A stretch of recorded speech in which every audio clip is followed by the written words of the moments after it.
Howdy peeps, and welcome back to the channel, or welcome if it's your first time here. Time for another one of those. It's another Sharpie rant, and as you probably read the title, you know what it's about, so let's get on with it, shall we?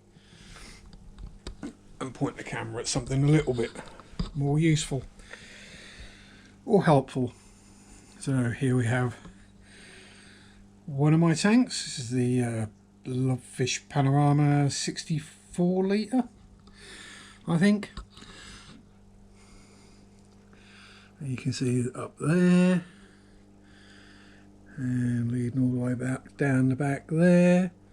Oh, Mr. Crib, Bubby Crib. Yeah, canister filters. They suck. Well, they don't. They blow. But why don't I like them?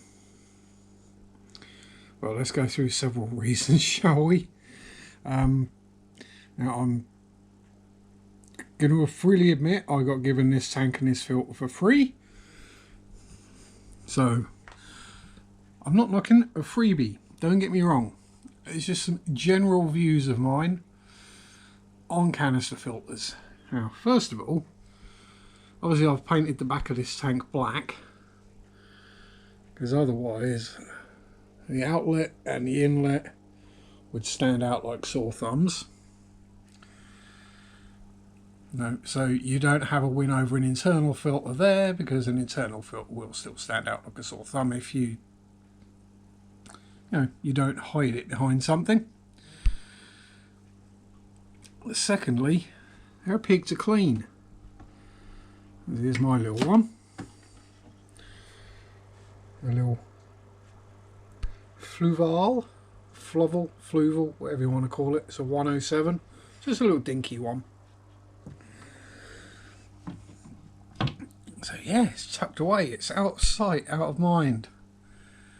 Which means you don't maintain it very often.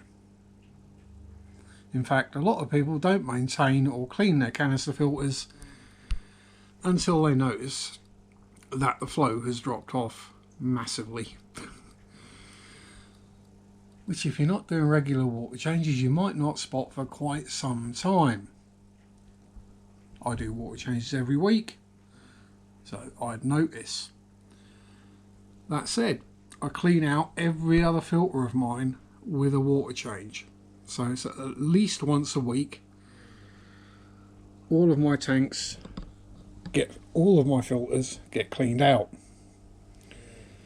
And as usual, basically all the fishes are hiding. Trust me, there are some in here. It isn't just trumpet snails. Although I think this one's hiding down here. Mostly because I think Missy Crib is on eggs somewhere. Oh, they're hiding up. Yeah, they're hiding up in the Pleco tunnel. That's not normally a sign you'd like to see. Let's save my knees and look at something else, shall we? Yeah, so the very design and idea of a canister filter reduces the likelihood of people doing tank maintenance, which to me is a bad thing.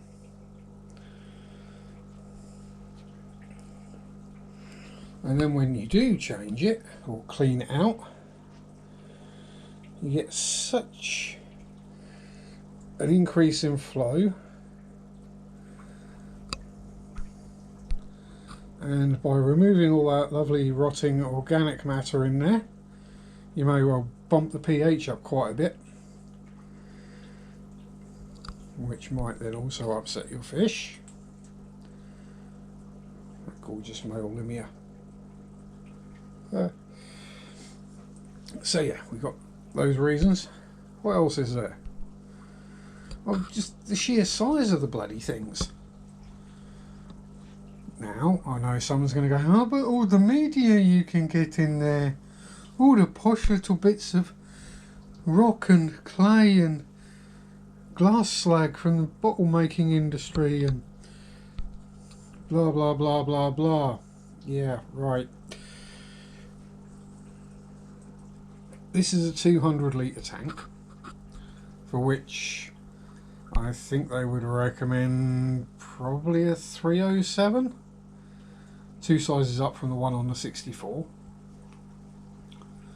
And the size of the media basket in that is ridiculous. It doesn't need to be anywhere near that big, because this tank, as overstocked as it is with the massive cloud of very poopy Limia Perugiae, a chonker's pair of electric blue Acara, a full grown pair of bristle noses, about 20 Corridoras, and God knows how many escaped baby bristle noses. There's one flavour of Corey, there's another flavour of Corey. Right, this tank is running on, I'll come around this side, that's where the Corys like to sleep. So we have a ye olde box filter, otherwise known by Michael of Michael's Fishing fame as a China filter. And if we can come around this side, we might even be able to see up there somewhere a Fluval U4. Right. Does that tank look unhealthy, other than the fact that Anubius has decided to float off again? No. All the fish are healthy, the water is clear, clean, the parameters all A-OK, and that's enough filtration. More than enough, actually. So you know, do your weekly water change, clean out the filters while you got the lid off. It takes, I don't know, a couple of extra minutes perhaps, and it's easy to do every week. It's not a problem. Whereas with a canister, it's a faff, it's a chore, it's an absolute pain in the butt, and it doesn't need to be as big as it is. You're not going to grow a bigger bacterial colony just because you've got more media. The bacterial colony will grow to suit the bioload of the tank. So if all it takes, because people seem to forget about the actual mechanical filtration these days, but you know, if all it takes is one small piece of sponge to house enough beneficial bacteria for your tank, what do you gain by adding 3 more large pieces of sponge, half a ton of floss, and then half a ton of posh gravel? You don't. I mean, you make the companies that sell these things more money. That's literally all you do. So yeah, you don't need all that extra media. And they rate them completely wrong as well. Because here's where we get into some actual numbery stuffs. Now, every filter pretty much, we'll look at some shelly dwellies here, will say on it the amount of litres or gallons per hour. So many are, people go, oh, but this one's better because it has 20 more per hour. Yeah, okay. You do realise that that gets measured with absolutely no media in the filter. So no sponge, no posh gravel, no floss. With the filter at the same height as the top of the tank. Or the same height as the tank. Because for every inch or foot lower, or centimetre or metre, decimetre, whichever unit of choice you choose to use. I'm weird, I use both. That's because I'm of a certain age, or we got taught both at school. But for every little bit you move the filter down, you reduce the flow rate because it's having to pump that water all the way up. So now if you stuff that filter with media of whatever type you like, CDs, tapes, VCRs, whatever, and then drop it, and let's be honest, most people put canisters on big tanks, so they're several feet or couple of meters maybe below the level that they're trying to pump the water up to. You lose a lot of flow. So yeah, reasons Sharpie doesn't like canister filters. Oh, plus they draw a buttload of power as well.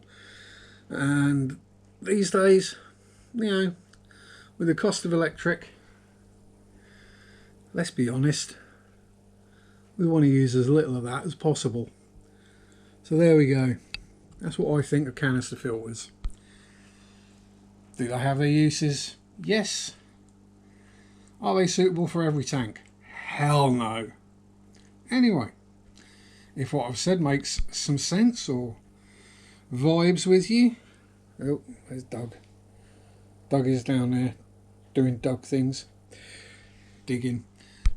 So yeah, if what I've said makes some semblance of sense to you, or vibes with your general theories and thinkings on the matter, or if it's upset you because you think that an FX6 is the source of, or the solution to all aquarium problems, as long as you fill it with expensive biomedia,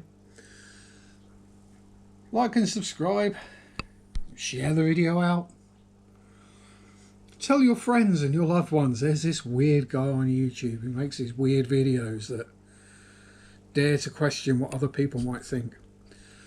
Leave us a comment down there somewhere in the doobly-doo, in the commenty section. You can join if you're feeling really silly. Become a Zach friend. But thanks for watching. Peace out. Rock on. Bye bye.